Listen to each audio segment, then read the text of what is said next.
Naka-extract all naman na. To okay. Sige. Guys, balik tayo. Nagkamali ako kanina eh. Apparently, ayaw mag-appear na tong file na to sa BIOS, no? So, kailangan pala, pag hawaan ng sakit mo. um, kailangan pala yung file na yun naka-extract. So, again, this PC, tapos punta tayo sa Lexar. Ito yung file. Right-click mo lang. Tapos, open. Okay. Ay, hindi. Hindi pala to. Wait. Alam ko, properties yata, no? Kailangan mag-extract to, di ba? Hindi.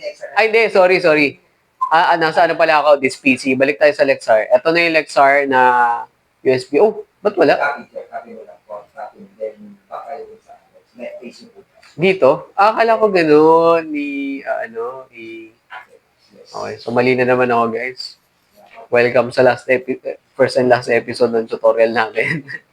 Tapos ano to, gagawin ko? Okay na to. Kailangan wala siya sa folder. Yung bin file. Yung bin file na yung FD file. Okay, guys. So, isang tip ko kung tatanga-tanga katulad ko. Hindi, joke lang. So, ang mali ko pala is hindi ko nilalagay doon hindi ko tinatanggal doon sa enclosing na folder. So, kailangan yung file mismo nandito, pagka-click mo ng Lexar, diretso na yung file. Kanina kasi may folder, kaya ayaw gumana. Okay. So, now we know. So, now we try again.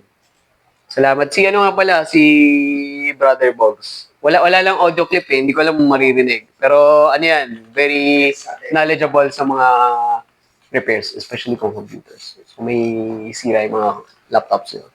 Siya yung ano namin, guru. Okay, so try na natin. Nandito na tayo, no? So reset mo lang ulit, tap mo yung end, tapos punta tayo sa file yan. Tapos update BIOS. Yun na ba? Yung FD, sir. Yun na. Okay. Very good. Sige. Okay. Moment of truth na ba tayo? Ayun na. Nag-brown out. Talo ako ng 2.8. Press to start. Ayun na. Ayun na.